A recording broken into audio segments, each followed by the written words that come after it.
नमस्कार. आजची गुरुकुल बातमी. जैन गुरुकुलात वीर बाल दिवस साजरा. वालचंद शिक्षण समूह अंतर्गत श्री दिगंबर जैन गुरुकुल प्रशाला व कनिष्ठ महाविद्यालयात वीर बाल दिवस मुख्याध्यापक राजकुमार काळे यांच्या अध्यक्षतेखाली साजरा करण्यात आला. यावेळी उपमुख्याध्यापक शैलेश पांगळ, पर्यवेक्षक प्रवीण कस्तुरे, ज्येष्ठ शिक्षक सुभाष नागरसे व तृप्ती दुर्गे यांची प्रमुख उपस्थिती होती. याप्रसंगी प्रशालेतील विद्यार्थ्यांना वीर बाल दिवस कार्यक्रमाचे थेट प्रक्षेपण दाखविण्यात आले. तसेच या दिवसाचे महत्त्व सांगणारी कथा स्क्रीनवर दाखविण्यात आली. बल्कि उन वीर साहिबजादों के बलिदान का वो ऐतिहासिक दिन है जो हमें याद दिलाता है कि सच्चाई के लिए खड़े होना सबसे बड़ा धर्म है और डर के आगे सिर्फ जीत है. 10वें गुरु गोविंद सिंह जी के पुत्रों की शहीदी गाथा केवल बलिदान ही नहीं बल्कि एक गरजती हुंकार है जो बताती है कि सच और धर्म के लिए खड़ा होना उम्र का मोहताज नहीं. सन 1705 के इन्हीं दिनों में श्री गुरु गोविंद सिंह जी के चारों पुत्र इस देश और धर्म की खातिर अपने आप को शहीद कर गए. अपनी जान कुर्बान करना कोई आसान बात नहीं. इसके पीछे दो कारण थे.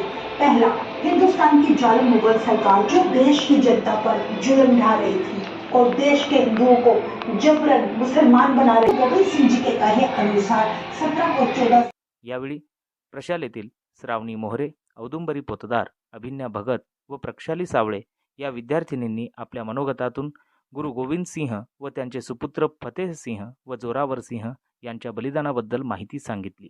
सिंह म्हणाला, आम्ही तुमच्याच धर्मात जरी आलो तरी आम्ही मरणारच आहोत ना, मग आम्ही आमच्याच धर्मात मरू.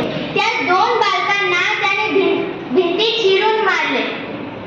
एवढ्या लहान वयामध्ये आपल्या धर्मासाठी त्यांनी आपले प्राण त्यागले. एवढ्या शूर पुत्रांना मी वंदन करून. आपल्या अध्यक्षीय मनोगतात मुख्याध्यापक राजकुमार काळे सर यांनी गुरु गोविंद सिंहांच्या सुपुत्रांचे बलिदान व छत्रपती संभाजी महाराज यांचे बलिदान स्मरणात ठेवून एक आदर्शवत जीवन जगण्याचा संकल्प करूया असा संदेश दिला.